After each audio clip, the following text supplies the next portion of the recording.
ಏನು ಮಾತಾಡಬೇಕು ಗೊತ್ತಾಗ್ತಾ ಇಲ್ಲ.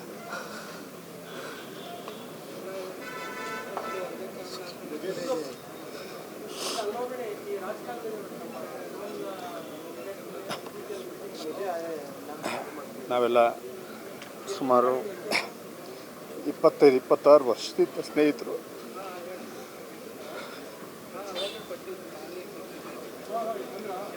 ಇಂಡಸ್ಟ್ರಿಯಲ್ಲಿ ತುಂಬ ಸ್ಟ್ರಗಲ್ ಮಾಡಿದ್ವಿ. ಅದಕ್ಕೆಲ್ಲ ಒಂದು ಒಳ್ಳೆ ಫಲ ಸಿಕ್ಕಿದೆ ಅನ್ನುವಂಥ ಟೈಮಲ್ಲಿ ಇವತ್ತು ದಿಲೀಪ್ ನಮ್ಮ ಜೊತೆ ಇಲ್ಲ.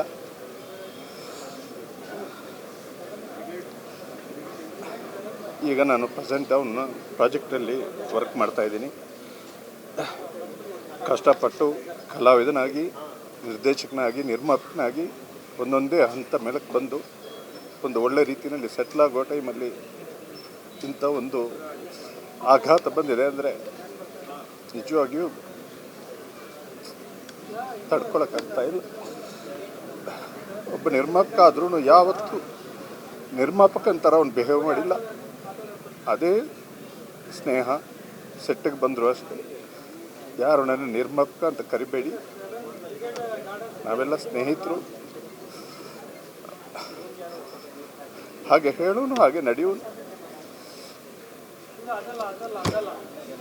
ಏನು ಮಾತಾಡೋಕೆ ಗೊತ್ತಾಗ್ತಾ ಇಲ್ಲ. ಅವನ ಆತ್ಮಕ್ಕೆ ಶಾಂತಿ ಸಿಗಲಿ. ಪಾಪ ಅವರ ಪತ್ನಿ ಮತ್ತು 2 ಹೆಣ್ಮಕ್ಳು, ಅವರಿಗೆ ಹೇಳೋ ಸುಲಭ, ಆ ದುಃಖನ ತಡೆಯೋ ಶಕ್ತಿನ ಕೊಡಲಿ ಅಂತ ಭಗವಂತರಲ್ಲಿ ಪ್ರಾರ್ಥಿಸ್ತೀನಿ.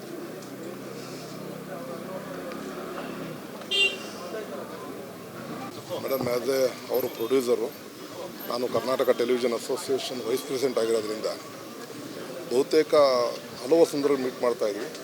ಇದಕ್ಕೆ ಮೊದಲು ಜನನಿ ಸೀರಿಯಲಿಂದ ಪ್ರೀತಿಗಾಗಿರ್ಬೋದು, ಇತ್ತೀಚೆಗೆ ಕೃಷ್ಣ ರುಕ್ಕು ಆ ಸೀರಿಯಲ್ ಕೂಡ ಒಟ್ಟಿಗೆ ಯಾವುದೇ ಪ್ರೊಜೆಕ್ಟ್ ವರ್ಕ್ ಮಾಡ್ತಾಯಿದ್ದೀನಿ. ಬಟ್ ಅವರು ಇಷ್ಟು ಬೇಗ ನಮ್ಮನ್ನು ಅರಗಲ್ತಾರೆ ಅಂತ ಯಾವ ಕನಸು ಮನಸ್ಸಲ್ಲಿ ನೆನೆಸಿರಲಿಲ್ಲ. ಬೆಳಿಗ್ಗೆ ಮೆಸೇಜ್ ಬಂದ ತಕ್ಷಣ ಶಾಕ್ ಆಗೋಯ್ತು ನನಗೆ. ಇದೇನು ಫ್ರಾಂಕ್ ಮಾಡ್ತಾಯಿದ್ದಾರಾ ಅಥವಾ ಸುಮ್ಮನೆ ಏನಾದ್ರು ತಮಾಷೆಗೆ ಮಾಡ್ತಾಯಿದ್ದಾರಾ ಅಂತ. ಬಟ್ ಆಮೇಲೆ ಕನ್ಫರ್ಮ್ ಮಾಡ್ಕೊಂಡ್ಮೇಲೆ ಭಾಳ ದುಃಖ ಆಯಿತು. ಜೊತೆಗೆ ಅವರಂಥ ಒಬ್ಬ ಸ್ಫುರದ್ರೂಪಿ ನಟ, ಈಗಾಗಲೇ ನಾವು ಪುನೀತ್ ಅವ್ರನ್ನ ಕಳ್ಕೊಂಡು ಇನ್ನೂ ಆ ಒಂದು ಶಾಕಿಂದ ಆಚೆ ಬಂದಿಲ್ಲ. ಅಂಥದ್ರಲ್ಲಿ ಅದೇ ವಾರಿಗೆ ಇವ್ರು ಕಳ್ಕೊಂಡಿದ್ದು ನಿಜಕ್ಕೂ ಬಹಳ ದುಃಖ ಅನ್ನಿಸ್ತಾ ಇದೆ. ಜೊತೆಗೆ ಅವರು ಒಬ್ಬ ತುಂಬ ಸಿಸ್ಟಮ್ಯಾಟಿಕ್ ಮನುಷ್ಯ. ಪ್ರೊಡಕ್ಷನ್ಲಿರ್ಬೋದು, ಆ್ಯಕ್ಟಿಂಗಲ್ಲಿರ್ಬೋದು, ಆ್ಯಸ್ ಎ ಪ್ರೊಡ್ಯೂಸರು ತುಂಬ ಡಿಸಿಪ್ಲಿನಾಗಿ ಮೇಂಟೈನ್ ಮಾಡ್ತಾಯಿದ್ರು. ಅವರ ಪ್ರೊಡಕ್ಷನಲ್ಲಿ ಯಾವುದೋ ಒಂದು ರೀತಿಯ ಕಪ್ಪು ಚುಕ್ಕೆ ಇರಲಿಲ್ಲ. ಕಲಾವಿದರನ್ನ ಅಷ್ಟೇ ಗೌರವದಿಂದ ಕಾಣ್ತಾಯಿದ್ರು ಮತ್ತು ಟೈಮ್ಗೆ ಪೇಮೆಂಟ್ಸ್ ಎಲ್ಲ ಇದು ಮಾಡ್ತಾಯಿದ್ರು. ಬಟ್ ಅವರು ಕೂಡ ಒಂದು ಜಿಮ್ ಬಾಡಿ ಅವ್ರದ್ದು, ಅವರು ಅಥ್ಲೆಟ್ ಬಾಡಿ, ಅವರು ವರ್ಕೌಟ್ ಮಾಡ್ತಾಯಿದ್ರು, ಸ್ವಿಮ್ಮಿಂಗ್ ಮಾಡ್ತಾಯಿದ್ರು. ಇತ್ತೀಚೆಗೆ ನಡೆದಂಥ IPL ಇದು ನಮ್ಮ ಟೂರ್ನಮೆಂಟ್ಗಳಲ್ಲಿ ಭಾಗಿಯಾಗಿದ್ದರು. ಕ್ರಿಕೆಟು ಮತ್ತು ಬ್ಯಾಡ್ಮಿಂಟನ್ನೆಲ್ಲ ತುಂಬ ಸಿಸ್ಟಮ್ಯಾಟಿಕ್ ಮನುಷ್ಯ. ಬಟ್ ಯಾಕೆ ಇಷ್ಟು ಬೇಗ ದೇವರನ್ನು ಕಳ್ಕೊಂಡಿರೋದೇ ಭಾಳ ದುಃಖ ಆಗ್ತಾಯಿದೆ. ಬಟ್ ದೇವ್ರನ್ನ ದಯಾಮಯ ಅಂತೀವಿ ಅಂತ ನೋಡಿದಾಗ ದೇವರಿಗೆ ದಯೆ ಇಲ್ವೇನೋ ಅನ್ನಿಸೋ ಒಂದು ಭಾವನೆ ಮೂಡ್ತಾ ಇದೆ. ಅವರಿಗೆ ಮತ್ತು ಅವರ ಕುಟುಂಬದವರಿಗೆಲ್ಲ ಒಂದು ಶಕ್ತಿಯನ್ನು ಭರಿಸೋ ಶಕ್ತಿ ಕೊಡಲಿ ಅಂತ ಭಗವಂತನ ಪ್ರಾರ್ಥಿಸ್ತೀನಿ. ಇನ್ನೇನು ಜಾಸ್ತಿ ಹೇಳೋಕ್ಕಿಲ್ಲ ಮೇಡಮ್. ಅವರ ಒಂದು ಡಿಸಿಪ್ಲಿನ್ಗೆ ಒಂದು ಬೆಲೆ ಇಲ್ಲ ಅಂತ ಆಯ್ತು ಅಂತ ದುಃಖ ಆಗ್ತಾಯಿದೆ ಅಷ್ಟೇ. ಅವನಿಗೆ ಅದೃಷ್ಟ ಇಲ್ಲೂ ಕೈ ಕೊಡ್ತು.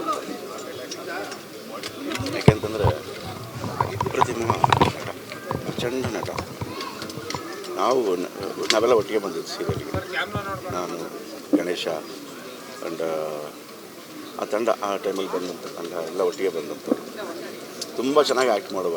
ನಾವು ಬಯಸ್ಕೋತಿದ್ವಿ, ಅವನು ಹೊಗಳಿಸ್ಕೋತಿದ್ವಿ ಡೈರೆಕ್ಟರ್ಗಳ ಹತ್ರ. ಅಷ್ಟು ಅದ್ಭುತವಾದ ನಟ.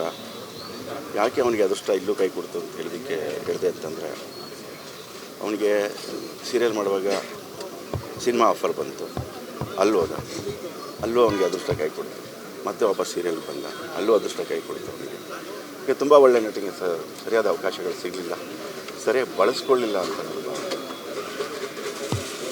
ಸೊ ಬೆಳಿಗ್ಗೆ ನಮ್ಮಮ್ಮ ನನಗೆ ಹೇಳಿದ ತಕ್ಷಣ ನನಗೆ ಒಂಥರ ನಿಂತಲ್ಲೇ ನಿಂತ್ಬಿಟ್ಟೆ, ಅಳ್ಳಾಡೋಕ್ಕಾಗಲಿಲ್ಲ. ನಿಮಗೆ ಇಷ್ಟು ಚಿಕ್ಕ ವಯಸ್ಸಲ್ಲಿ ಈ ಥರ ಆದರೆ ಹಿಂಗೆ 2 ಹೆಣ್ಮಕ್ಳು. ಯಾಕೆಂದರೆ ಅವನು ಲವ್ ಮಾಡ್ತಿರುವಾಗ ನಾನು ಸೀರಿಯಲ್ ಮುಗಿಸ್ಕೊಂಡು ನನ್ನ ಕೈನೆಟಿಕ್ ಹೊಂಡದಲ್ಲಿ ಅವ್ನು ಕರ್ಕೊಂಡು ಅವನ ಹೆಂಡತಿ ಮನೆ ಹತ್ರ ಕರ್ಕೊಂಡೋಗಿ ಅಲ್ಲಿ ನಿಲ್ಲಿಸಿ ರಾಗಿಗುಡ್ಡದ ಹತ್ರ ಅವ್ರ ಮನೆ, ಅವರ ವೈಫ್ ಮನೆ, ಅವರಿಬ್ಬರು ಮಾತಾಡೋಕೆ ಬಿಟ್ಬಿಟ್ಟು ನಾನು ಅಲ್ಲಿ ಬಂಡೆ ಮೇಲೆ ಕೂತ್ಕೊತಿದ್ದೆ. ಆಮೇಲೆ ಮಾತಾಡೋಲ್ಲ ಆದ್ಮೇಲೆ ಮತ್ತೆ ಡ್ರಾಪ್ ಮಾಡ್ತಿದ್ದೆ. ಎವ್ರಿಡೇ ಇದೇ ಕೆಲಸ, ಸೀರಿಯಲ್ ಮುಗಿದ್ಮೇಲೆ ಇದೇ ಕೆಲಸಗಳು ಮಾಡ್ತಿದ್ದೆ. ಎಲ್ಲ ಹಳೆ ನೆನಪುಗಳು ಒಂದೇ ಸರಿ ಕಳಿಸ್ಬಿಡ್ತು. ಬಟ್ ಗೊತ್ತಿಲ್ಲ ವಿಧಿಯಾಟ ಹೆಂಗಿರುತ್ತೋ ಏನು, ದೇವರು ಅವನಿಗೆ ಇಷ್ಟು ಬೇಗ ಯಾಕೆ ಇಂಥ ಆಲೋಚನೆ ಮಾಡ್ದೆ ಅವ್ನು ಕರ್ಕೊಳ್ಳೋಕ್ಕೆ ಅನ್ನೋದಕ್ಕೆ ಕಾರಣನೇ ಗೊತ್ತಿಲ್ಲ. ವೀಕ್ನೆಸ್ ಫ್ರೀಕ್, ಯಾವಾಗಲೂ ಜಿಮ್ ಅರ್ಧ ಗಂಟೆ ಟೈಮ್ ಸಿಕ್ಕರೆ ಜಿಮ್ಗೆ ಹೋಗ್ಬಿಡೋ, ಒಂದು ದುರಭ್ಯಾಸಗಳು ಇರಲೇ ಇಲ್ಲ. ಏನು ಹೇಳ್ತಾರೆ ಅದಕ್ಕೆ, ಆರೋಗ್ಯಕ್ಕೂ ಸಾವು ಸಂಬಂಧವೇ ಇಲ್ಲ ಅನ್ನೋದನ್ನು ಇಲ್ಲಿ ಹೇಳ್ಬೋದು. ಬಟ್ ಇಷ್ಟು ಬೇಗ ನಮ್ಮನ್ನೆಲ್ಲ ಬಿಟ್ಟು ಹೋಗ್ತೀರಿ ಅಂತ ನನ್ನ ಮನಸ್ಸಲ್ಲೂ ನೆನೆಸ್ಕೊಂಡಿರಲಿಲ್ಲ. ಯಾಕೆಂತಂದರೆ ಅವ್ನು ತುಂಬ ಕಷ್ಟಪಡ್ತಿದ್ದ ದಿನಗಳೆಲ್ಲ ನನಗೆ ಗೊತ್ತು. ಲವ್ ಮಾಡಿ ಮದುವೆ ಆಗಿ ಅವತ್ತೆಲ್ಲ ಕಷ್ಟಪಟ್ಟು ಎಲ್ಲೋದ್ರೂ ಅವನಿಗೆ ಅದೃಷ್ಟ ಕೈ ಕೊಡ್ತಾಯಿತ್ತು. ಕೊನೆಗೆ ಅವನಿಗೆ ಪ್ರೊಡಕ್ಷನ್ಗಿಳಿದ, ಟಿ ವಿ ಪ್ರೊಡಕ್ಷನ್ಗೆ. ಅಲ್ಲಿಂದ ಸ್ವಲ್ಪ ಚೆನ್ನಾಗಿ ಶುರುವಾದ. ಮಧ್ಯ ಕಷ್ಟದಲ್ಲಿ ಪಾಪ ಅವನು ಈ ಬ್ರ್ಯಾಂಡೆಡ್ ವಾಚ್ಗಳು, ಸೆಂಟ್ಗಳು ಇದನ್ನೆಲ್ಲ ಮಾರೋಕ್ಕೆ ಶುರು ಮಾಡಿಬಿಟ್ಟಿದ್ದ ಕಷ್ಟದ ಕಾಲದಲ್ಲಿ. ನನಗೆ ಹೇಳ್ತಿದ್ದೆ, ಅವ್ನು ಯಾರಿಗಾರು ಇದ್ದರೆ ಹೇಳು, ನಾನು ಹೇಳ್ತೀನಿ. ಅಷ್ಟೆಲ್ಲ ಕಷ್ಟ ಅನುಭವಿಸಿದ. ಬಟ್ ಅದು ಸುಖವಾಗಿರೋ ಟೈಮಲ್ಲಿ ಬಿಟ್ಟು ಊಟ, ಇನ್ನು ಹೆಣ್ಮಕ್ಳನ್ನ ಆ ದೇವರ ಆಶೀರ್ವಾದದಿಂದ ಒಂದು ಒಳ್ಳೆ ಕಡೆ ಸೇರೋದಕ್ಕೆ ಅವಕಾಶ ಮಾಡಿಕೊಡ್ತೀನಿ ಅಂತ ನಾನು ಭಗವಂತನ ಪ್ರಾರ್ಥನೆ ಮಾಡ್ಕೋತೀನಿ. ಅವನ ಆತ್ಮಕ್ಕೆ ಶಾಂತಿ ಸಿಗಲಿ ಅಂತ ಹೇಳೋದಕ್ಕೂ ತುಂಬ ಕಷ್ಟ ಆಗ್ತಿದೆ. ಭಾರವಾದ ಮನಸ್ಸಿಂದ ಒಂಥರ ಭಾವಪೂರ್ಣ ಶ್ರದ್ಧಾಂಜಲಿ ಅಂತ ಹೆಂಗೆ ಹೇಳಿ ಸ್ನೇಹಿತರು. ಏನು ವಯಸ್ಸಾಗಿದ್ದರೆ ಓಕೆ, 65-70 ವರ್ಷ ಆಗಿದ್ದರೆ ಆಯ್ತು ಸಾಕು ನಡೆಯೋ, ಇನ್ನೇನು ಮಾಡೋದು ಇಲ್ಲಿ ಅಂತ ಅನ್ಬೋದಿತ್ತು. ಚಿಕ್ಕ ವಯಸ್ಸು ಇಲ್ಲಿ ದೇವರ ಹತ್ರ ಹೋಗಿದ್ದಾನೆ. ಅವ್ರ ಮನೆಗೆ ನಮಗೆಲ್ಲ ಆ ನೋವನ್ನು ಭರಿಸುವಂಥ ಶಕ್ತಿಯನ್ನು ಆ ಭಗವಂತನ ನಮಗೆ ಕೊಡಲಿ ಅಂತ, ಅವ್ರ ಮನೆಯವ್ರಿಗೆ ಕೊಡಲಿ ಅಂತ ಕೇಳ್ಕೊತೀನಿ. ಇಲ್ಲ, ನನಗೆ ಮೊನ್ನೆಯಿಂದ ಅವನಿಗೆ 2 ವೀಕ್ಸಿಂದ ಅಸಿಡಿಟಿಯಿಂದ ತುಂಬ ಬಳತಾ ಇದ್ದ ಅಂತ ಕೇಳ್ಪಟ್ಟೆ. ತುಂಬ ಅಸಿಡಿಟಿ ಅಂತ ಒದ್ದಾಡ್ತಾ ಇದ್ದ ಅಂತ. ಅದೇ ಎಲ್ಲ ಮಾಡ್ತಿದ್ದ ಅವನು, ಡಾಕ್ಟರ್ ಹತ್ರ ಹೋಗ್ತಿರ್ಲಿಲ್ಲ. ಅದೊಂದು ಅವನಿಗೆ ಏನೋ ತುಂಬ ನೆಗ್ಲೆಕ್ಟ್ ಮಾಡ್ತಿದ್ದ, ಡಾಕ್ಟರ್ ಹತ್ರ ಹೋಗ್ತಿರ್ಲಿಲ್ಲ ಆವಾಗಿಂದ. ಆಗಲೂ ಅಷ್ಟೇ. ಸೊ ಗೊತ್ತಿಲ್ಲ, ಈಗ ಅದನ್ನೆಲ್ಲ ಮಾತಾಡ್ತೀವಿ ನಾವು, ಅಯ್ಯೋ ಅದಿತ್ತಂತ ಇದಿತ್ತು, ಹೋಗ್ಬೇಕಾಯ್ತು, ತೋರಿಸ್ಕೋಬೇಕಾಯ್ತು ಅಂತ. ನಮ್ಮ ಕೈಲಿ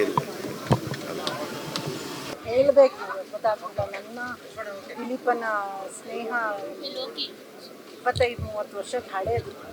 ಅವಾಗ ಹೇಗಿದ್ನು 10 ಡೇಸ್ ಬ್ಯಾಕ್ ನಾವು ಮಾತಾಡಿದಾಗಲೂ ಹಾಗೇ ಇದ್ದ. ಒಂದೇನು ಅಂದರೆ ಅವ್ನ ಪ್ರಾಜೆಕ್ಟ್ಸಲ್ಲಿ ನಾವು ವರ್ಕ್ ಮಾಡೋಕ್ಕಾಗಲಿಲ್ಲ. ಮೊನ್ನೆ 15 ದಿನಕ್ಕೆ ಮುಂಚೆ ಫೋನ್ ಮಾಡಿದಾಗ ನಾವು ಬೇರೆ ಊರಲ್ಲಿದ್ದೆ, ಒಂದು ಗೆಸ್ಟ್ ಅಪಿಯರೆನ್ಸ್ ಇದೆ ಬನ್ನಿ ಇಂದ. ಆವಾಗಲೂ ಹೋಗೋಕ್ಕಾಗಲಿಲ್ಲ. ಊರಿಗೆ ಬಂದಮೇಲೆ ನಾನೇ ಹೇಳಿದೆ, ಸಾರಿ ಕಣೋ, ನೆಕ್ಸ್ಟ್ ಪ್ರಾಜೆಕ್ಟಿಗೆ ಕರೆಯೋಕ್ಕೆ ಮುಂಚೆ ಸೆಟ್ಟಲ್ಲಿ ಇರ್ತೀನಿ ಹಿಂದೆ. ಅದೇ ಇಂಥ ಸ್ಥಿತಿಲಿ ಅವನು ನೋಡ್ತೀನಿ ಅಂತ ಖಂಡಿತ ನಾನು ಅಂದ್ಕೊಂಡಿರಲಿಲ್ಲ. ಈ ಥರ ಎಲ್ಲ ಆಗೋದ್ರೆ ದೇವ್ರ ಮೇಲೆ ನಂಬಿಕೆನೇ ಹೊಟ್ಟೋಗುತ್ತೆ ನಮಗೆ. ಇಂಥ ಒಳ್ಳೆಯ ಮನುಷ್ಯ, ಟ್ಯಾಲೆಂಟೆಡ್ಡು, ಎಲ್ಲರ ಜೊತೆಗೂ ಸಹಜೀವಿ, ಯಾರ ಜೊತೆಗೂ ದ್ವೇಷ ಮಾಡೋದು ನನ್ಗತ್ತವ್ರಿಗೂ ನೋಡಿಲ್ಲ. ಅಂಥವ್ರನ್ನೆಲ್ಲ ಯಾಕೆ ಇಷ್ಟು ಬೇಗ ಕರೆಸ್ಕೊತಾರೆ? ಏಜ್ ಆಯಿತು, ಅವನಿನ್ನೂ ಇದ್ದು ನಮ್ಮ ಇಂಡಸ್ಟ್ರಿನ ಬೆಳೆಸ್ಬೇಕಾಗಿತ್ತು. ಇಂಥವ್ರು ಬೇಕು, ಶಂಕರ್ನಾಗು ಇಂಥವ್ರೆಲ್ಲ ಬೇಕು ನಮಗೆ. ಅಂಥ ಟೈಮಲ್ಲಿ ಕರ್ಸ್ಕೊಂಡಿದ್ದು ಭಾಳ ಬೇಜಾರಾಗುತ್ತೆ ನಮಗೆ. ದಿಲೀಪನ್ ನೋಡೋಕ್ಕೂ ಆಗಲಿಲ್ಲ, ಅಷ್ಟು ದುಃಖ ಆಗುತ್ತೆ.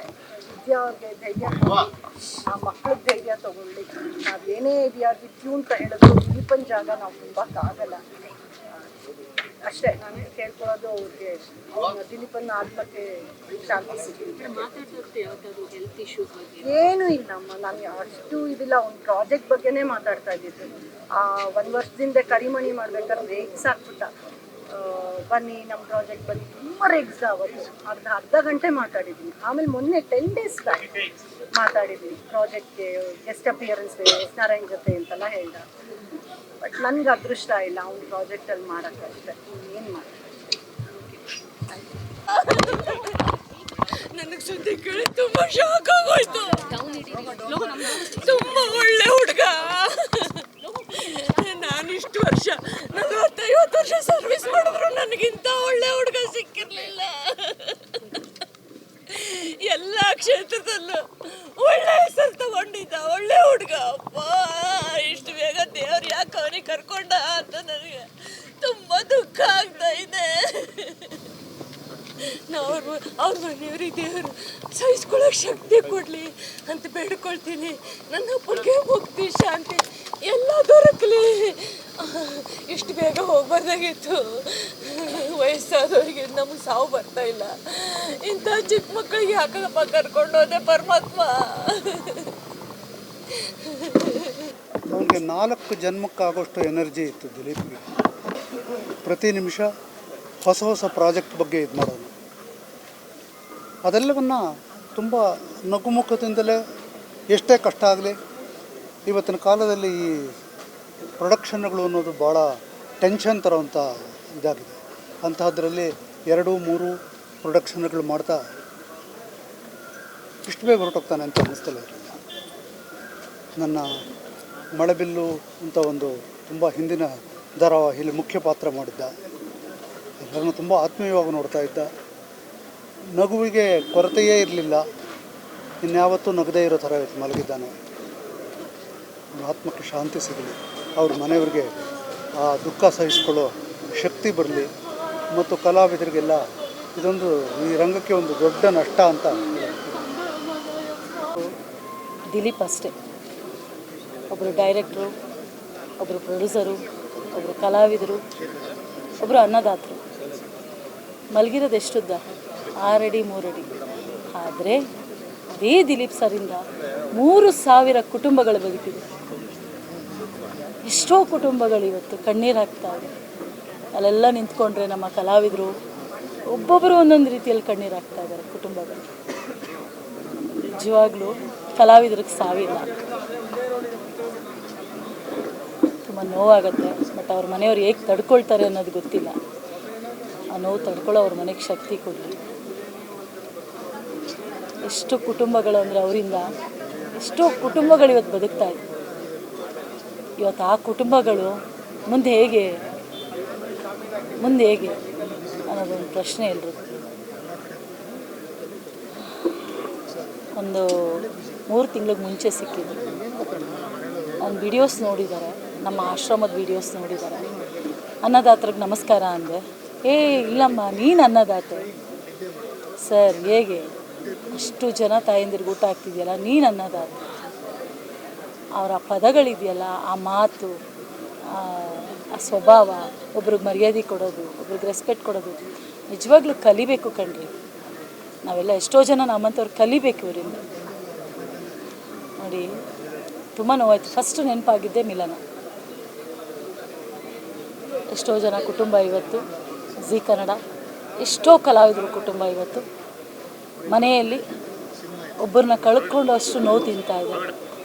ಅವ್ರ ಕುಟುಂಬಕ್ಕೆ ಒಳ್ಳೆಯದಾಗಲಿ, ಅವ್ರ ಕುಟುಂಬಕ್ಕೆ ತಡ್ಕೊಳ್ಳೋ ಶಕ್ತಿ ಕೊಡಲಿ ಅಂತ ಕೇಳ್ಕೊತೀನಿ. ನಮಸ್ಕಾರ. ನಮ್ಗೆ ಬಂದಿದ್ದ ಮಾಹಿತಿ ಪ್ರಕಾರ ನಿನ್ನೆ ರಾತ್ರಿ ಒಂದು ಸಣ್ಣ ಡಿಸ್ಕಂಫರ್ಟ್ ಇತ್ತು ಅಂತ ಕೇಳ್ಪಟ್ಟೆ. ಸೊ ಡಿಸ್ಕಂಫರ್ಟು ಆಗಿದ್ಮೇಲೆ ಈ try to approach the doctor. ಬೆಳಗ್ಗೆ ಒಂದು ಅಪಾಯಿಂಟ್ಮೆಂಟು ಕೂಡ ತೊಗೊಂಡಿದ್ದಾರೆ. ಸೊ ನನಗೆ ಐ ಓನ್ ಹಾಸ್ಪಿಟಲ್, ನನಗೆ ಇರೋವಂಥ ಒಂದು ಎಜುಕೇಷನಲ್ಲಿ ಈಗ ECG ಮತ್ತು ಏನೇ ECG ಮಾಡಿದ್ರೂ ಇಮ್ಮಿಡಿಯೇಟಾಗಿ ಯಾವುದೇ ಆ ಥರ ಆತಂಕ ಇದ್ದರೂ you need to rush to the hospital ಅಥವಾ ಕ್ಲಿನಿಕ್ ಹತ್ರಕ್ಕೆ ಹೋಗಬೇಕಾಗತ್ತೆ. ಏನಾಗುತ್ತೆ, ನಾಳೆ ನೋಡೋಣ ಅಂತ ಅದನ್ನು ಮಾಡೋದಕ್ಕೆ ಆಗಲ್ಲ. ಹಾರ್ಟ್ ಅಟ್ಯಾಕ್ ಯಾವಾಗಲೂ ಒಂದು ಸೂಚನೆ ಕೊಡುತ್ತೆ. ECG is not a reference. ಇವಾಗೆಲ್ಲ ಟೆಕ್ನಾಲಜಿ ಮೊಬೈಲ್ನಲ್ಲೆಲ್ಲ ECGಗಳೆಲ್ಲ ಹಾಕ್ಕೊಂಡಿದ್ದೀವಿ, ಅದು ರೆಫರೆನ್ಸ್ ಅಲ್ಲ. ಇಮಿಡಿಯೇಟಾಗಿ ಎಲ್ಲೇ ಹೋದ್ರೂ ಒಂದು ಟ್ರೋಪೈ ಟೆಸ್ಟ್ ಅಂತ ಮಾಡ್ತಾರೆ. ಟ್ರೋಪೈ ಅಂತ ಟೆಸ್ಟ್ ಅಂತ ಮಾಡಿದಾಗ ಏನಂತ ಇರುತ್ತೆ ಅಂದರೆ, ಹಾರ್ಟ್ ಅಟ್ಯಾಕ್ ಆದಾಗ ಬಾಡಿನಲ್ಲಿ ಒಂದು ಎನ್ಸೈಮ್ಸ್ನ ರಿಲೀಸ್ ಮಾಡುತ್ತೆ. ಅದು ಕೌಂಟ್ ಒಂದು 18 ನಾರ್ಮಲ್ ಇರುತ್ತೆ, 1000ಗಳಿಗೂ ಗಟ್ಟಲೆ ಹೋಗುತ್ತೆ. ಅದ್ರ ತೀವ್ರತೆ ಏನು ಅಂತ ಗೊತ್ತಾಗುತ್ತೆ. ಪ್ರತಿಯೊಬ್ಬರಿಗೂ ನಾವು ಸ್ವಲ್ಪ ಎಜುಕೇಷನ್ ಅಂತ ಇರುವಂಥವ್ರು ಇದನ್ನು ಸ್ಪ್ರೆಡ್ ಮಾಡಬೇಕು. ನಾವು ಎಲ್ಲೇ ಆದ್ರೂ ಇದು 2 ಫಾಲ್ಸು ಪೇಯ್ನ್ಗಳು ಬರುತ್ತೆ. ಒಂದು ಆ್ಯಸಿಡ್ ರಿಫ್ಲೆಕ್ಸ್ ಆಗೋದ್ರಿಂದನೂ ಸೇಮ್ ಪೇಯ್ನ್ ಬರುತ್ತೆ, ಹಾರ್ಟ್ ಅಟ್ಯಾಕ್ ಆದಾಗಲೂ ಸೇಮ್ ಪೇಯ್ನ್ ಬರುತ್ತೆ. ಸೊ ಅದನ್ನು ನಾವು ಪರಿಗಣನೆಗೆ ತಗೊಳ್ಳದೇ ಇದ್ದರೆ ಪ್ರಾಬ್ಲಮ್ ಆಗುತ್ತೆ. ಪಕ್ಕದಲ್ಲಿರೋರ್ಗು ಒಂದು ಸೂಚನೆ ಕೊಡಬೇಕು. ಇದು ಪ್ರೆಸೆನ್ಸ್ ಆಫ್ ಮೈಂಡು. ಅದನ್ನು ಮಾಡಿದ್ರೆ ಎಷ್ಟೋ ಸಾವುಗಳನ್ನ ನಾವು ಕಂಟ್ರೋಲ್ ಮಾಡ್ಬೋದು. ಅದು ಹಾರ್ಟ್ ಅಟ್ಯಾಕ್ ಏಕಾಏಕಿ ಆಗಲ್ಲ, ಒಂದು ವಾರ್ನಿಂಗ್ ಕೊಡುತ್ತೆ. ಇವನ್ ಕೇಸ್ನಲ್ಲಿ ಈ ನೆಗ್ಲೆಕ್ಟೆಡೋ ಅಥವಾ ಅಲ್ಲಿ ಆ ಡಾಕ್ಟ್ರೂ ಕೇಳಿಸ್ಕೊಂಡು ಹೇಳಿರ್ಬೋದಿತ್ತು, ನಾವು ಗೊತ್ತಿಲ್ಲ. But it's most unfortunate. ಒಳ್ಳೆ ನಟ, ಒಳ್ಳೆ ನಿರ್ದೇಶಕ, ಈಸ್ ಅ ಗುಡ್ ಟೆಕ್ನಿಷಿಯನ್, ಒಳ್ಳೆ ಪ್ರೊಡ್ಯೂಸರು ಇವತ್ತು ಕಳ್ಕೊಂಡಿದ್ದೀವಿ. ಏನೋ 60-70 ಆಗೋಗ್ಬಿಟ್ಟಿದೆಯಪ್ಪ ಹೋಗ್ರಿ ಅಂತ, ಇನ್ನೂ 47 ವರ್ಷ. It's very very difficult. It's a big loss. Sir ಈಗ ಕಾರ್ಯದ್ದು ಎಲ್ಲಿ ಏನು ಅಂತ ಈ ಕಾರ್ಯದ್ದು ಇಲ್ಲಿ 1 ಗಂಟೆವರೆಗೂ ಇರ್ತಾರೆ. ಅದಾದ ನಂತರದಲ್ಲಿ 5 ಗಂಟೆಗೆ ರಾಮನಗರದಲ್ಲಿ ಹೃದಯ ತೋಟದಲ್ಲಿ ಅಂತ್ಯಕ್ರಿಯೆ ನಡೆಯುತ್ತೆ. ಪ್ರೆಸೆಂಟ್ ಬ್ರಹ್ಮಗಂಟು ಅನ್ನೋ ಸೀರಿಯಲಲ್ಲಿ ನಾನು ಆ್ಯಕ್ಟ್ ಮಾಡ್ತಾ ಇದ್ದೀನಿ ಈಗ. ಅವನ ಜೊತೆ ಅವ್ರ ಪ್ರೊಡಕ್ಷನಲ್ಲಿ. ಇದಕ್ಕೆ ಮುಂಚೆ ಹಿಟ್ಲರ್ ಕಲ್ಯಾಣದಲ್ಲಿ ಅವನೇ ಹೀರೋ, ನಾನು ಅವರತ್ತೆ ಕ್ಯಾರೆಕ್ಟರ್ ಮಾಡಿದ್ದೆ. ಈಗಲೂ ನಾನು ಅವನ ಅಳಿಯ ಅಂತಲೇ ಕರಿತಾ ಇದ್ದಿತ್ತು. ಏನೂ ತೊಂದರೆ ಇರಲಿಲ್ಲ ಅವನಿಗೆ, ಚೆನ್ನಾಗಿದ್ದ, ಯಾವ ಹೆಲ್ತ್ ಇಶ್ಯೂನೂ ಇರಲಿಲ್ಲ, ಏನೂ ಇರಲಿಲ್ಲ, ಚೆನ್ನಾಗೇ ಇದ್ದ ಅವನು. ಆಮೇಲೆ ಅದು ಇದು ತಿಂತಾ ಇದ್ದ ಅಂದರೆ ಅದು ಇಲ್ಲ, ಯಾವ ಬ್ಯಾಡ್ ಹ್ಯಾಬಿಟ್ಸೇ ಇಲ್ಲ ಅಂಥವನ್ನ ದೇವರು ಇಷ್ಟು ಬೇಗ ಕರ್ಕೊಂಡ ಅಂದರೆ ತುಂಬ ನೋವಾಗ್ತಿದೆ ಸರ್. ಆಲ್ ಇನ್ ಒನ್ ಅವನು ಬಂದು ಹೀರೋ ಆಗಿದ್ದ, ಪ್ರೊಡ್ಯೂಸರ್ ಆಗಿದ್ದ, ಡೈರೆಕ್ಟರ್ ಆಗಿದ್ದ, ಕಂಠದಾನ ಕಲಾವಿದ ಆಗಿದ್ದ. ಎಲ್ಲದರಲ್ಲೂ ಅವನು ಒಂದು ನಡೆಸ್ಕೊಂಡು ಒಂದು ದೊಡ್ಡ ಸಾಮ್ರಾಜ್ಯನ ಕಟ್ಕೊಂಡಿದ್ದ ಅವನು ಪ್ರೊಡಕ್ಷನ್. ಈಗ ದೊಡ್ಡ ಸಾಮ್ರಾಜ್ಯ ಕಟ್ಕೊಂಡು ಅದನ್ನು ನೋಡ್ಕೊಳ್ಳೋರು ಯಾರು ಇದ್ದಕ್ಕಿದ್ದಂಗೆ ಹಿಂಗೆ ಹೋಗ್ಬಿಟ್ರೆ ಅವನು. ತುಂಬ ನೋವಾಗ್ತಿದೆ. ಹಿಟ್ಲರ್ ಕಲ್ಯಾಣದಲ್ಲಿ ತುಂಬ ಒಳ್ಳೆ ಪಾತ್ರ ಕೊಟ್ಟಿದ್ದ ನನಗೆ, ತುಂಬ ಎಂಜಾಯ್ ಮಾಡ್ತಿದ್ದ ಅವನು. ನನ್ನ ಪಾತ್ರ ನೋಡಿ ಎಂಜಾಯ್ ಮಾಡ್ತಿದ್ದ, ಖುಷಿ ಪಡ್ತಿದ್ದ. ಮತ್ತು ಅದಾದಮೇಲೆ ಬ್ರಹ್ಮಗಂಟುನಲ್ಲಿ ನಾನು ಮಾಡಿದೆ. ರೀಸೆಂಟಾಗಿ ಅವನ ಹತ್ರ ಮಾತಾಡಿದ್ದು ಅಂದರೆ, ಫೋನ್ ಮಾಡಿದ್ದೆ, ನಮ್ಮ ಸೆಟ್ಟಿಗೆ ಬರ್ತಾಯಿಲ್ಲ ನೀನು ಬ್ರಹ್ಮಗಂಟು ಸೆಟ್ಟಿಗೆ ದಿಲೀಪ ಅಂತ. ರೀ ನೀವೆಲ್ಲ ಮಾಡ್ಕೊಂಡು ಹೋಗ್ತೀರಾ ಬಿಡ್ರಿ, ಚೆನ್ನಾಗಿ ಬರ್ತಾ ಇದೆಯಲ್ಲ, ಇನ್ನೇನು ನಾನು ಬರಲಿ ಅಂತ. ಹೋಗಲಿ, ಯಾವುದೋ ಒಂದು ಡಿಫ್ರೆಂಟ್ ಕಾಸ್ಟ್ಯೂಮ್ ಎಲ್ಲ ಹಾಕ್ಸಿ ಒಂದು ಕ್ಯಾರೆಕ್ಟರ್ ಕೊಟ್ಟಿದ್ದಿಲ್ಲ, ಚೆನ್ನಾಗಿ ಮಾಡಿದ್ದೀನ, ಏನೂ ಹೇಳಲೇ ಇಲ್ಲ. ಅಂದರೆ ನಿಮ್ಮ ಬಗ್ಗೆ ಹೇಳೋಕ್ಕಾಗುತ್ತೇನ್ರಿ ನಾನು? ಒಳ್ಳೆ ಕಲಾವಿದ, ಚೆನ್ನಾಗಿ ಮಾಡಿದ್ದೀರಾ ಅಂತ ಅದೇ ಒಂದು ಮಾತು ಕೇಳಿದ್ಲ ಅಷ್ಟು. ತುಂಬ ನೋವಾಗ್ತಿದೆ ಸರ್, ತುಂಬ ನೋವಾಗ್ತಿದೆ. ದೇವ್ರು ಇಷ್ಟೊಂದು ನಿಷ್ಠೂರ ಆಗಬಾರ್ದು ಅನಿಸುತ್ತೆ. ದೇವ್ರು ಅವನ ಆತ್ಮಗೆ ಶಾಂತಿ ಸಿಗಲಿ. ಫಸ್ಟ್ ಆಫ್ ಆಲ್ ಅವರು ಹೆಂಡತಿ ಅವನ್ನ ಬಿಟ್ಟು ಒಂದು ನಿಮಿಷನೂ ಇರ್ತಿರ್ಲಿಲ್ಲ, ಜೊತೆಯಲ್ಲೇ ಇರೋರು, ಜೊತೆಯಲ್ಲೇ ಬರೋರು. ಅವರ ಆ ದುಃಖನ ಭರಿಸುವಂಥ ಶಕ್ತಿ ಆ ದೇವರು ವಿದ್ಯಾವ್ರು ಕೊಡಬೇಕು. ಅವನ ಜೊತೆಗೆ ಅರ್ಧಾಂಗಿಯಾಗಿ ಪ್ರೊಡಕ್ಷನಲ್ಲೂ ಎಲ್ಲನೂ ಕೆಲವೆಲ್ಲ ಅವರೇ ನೋಡ್ಕೊಳ್ತಾಯಿದ್ರು, ಕೆಲವೆಲ್ಲ ಏನೋ ನೋಡ್ತಿದ್ದ. ವರ್ಕ್ ಪ್ರೆಷರು ಇಲ್ಲ ಏನು ಅಂತ ಕರೆಕ್ಟಾಗಿ ಗೊತ್ತಿಲ್ಲ. ಇದ್ದಕ್ಕಿದ್ದಾಗೆ ನೋವು. ನಾಳೆ ನಾನು ಫುಲ್ ಚೆಕಪ್ ಮಾಡಿಸ್ಕೊತೀನಿ, ಬಾಡಿ ಚೆಕಪ್ಪು ಅಂತ ಹೇಳಿ ಡಾಕ್ಟರ್ ಹತ್ರ ಅಪಾಯಿಂಟ್ಮೆಂಟ್ ತೊಗೊಂಡಿದ್ದಂತೆ. ಇವತ್ತು ಹೋಗ್ಬೇಕಾಯ್ತು, 8 ಗಂಟೆಗೆ ಅಪಾಯಿಂಟ್ಮೆಂಟ್ ಕೊಟ್ಟಿದ್ರಂತೆ. 8 ಗಂಟೆಯಲ್ಲಿ ಅವನೇ ಹೋಗ್ಬಿಟ್ಟ.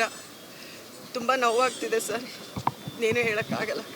ಬಟ್ ಇದು ಬೆಳಗ್ಗೆ ಕೇಳಿದಾಗ ತುಂಬ ತಡ್ಕೊಳಕ್ಕಾಗಲಿಲ್ಲ. ನಿಜವಾಗ್ಲೂ ಅವ್ರ ಆತ್ಮಕ್ಕೆ ಶಾಂತಿ ಸಿಗಲಿ ಅಂತ ಮಾತ್ರ ಹೇಳಬಲ್ಲೆ.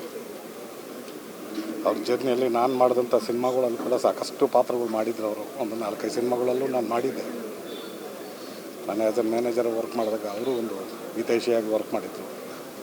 ಇದು ನಮ್ಮ ಚಿತ್ರರಂಗಕ್ಕೆ ಇರ್ಬೋದು, ಕಿರುತೆರೆಗಿರ್ಬೋದು, ಒಂದು ಪ್ರತಿಭಾವಂತ ಕಲಾವಿದನ್ನು ನಾವು ಕಳ್ಕೊಂಡಿದ್ದೀವಿ ಅಂತ ಮಾತ್ರ ಹೇಳ್ಬೋದು. ಅವರ ಆತ್ಮಕ್ಕೆ, ಅವ್ರ ಮನೆಯವ್ರಿಗೆ ಎಲ್ಲರಿಗೊಂದು ಆ ದೇವ್ರ ಶಾಂತಿ ಕೊಡಲಿ ಅಂತ ಕೇಳ್ಕೊಳ್ತೀನಿ. ನಮಸ್ಕಾರ.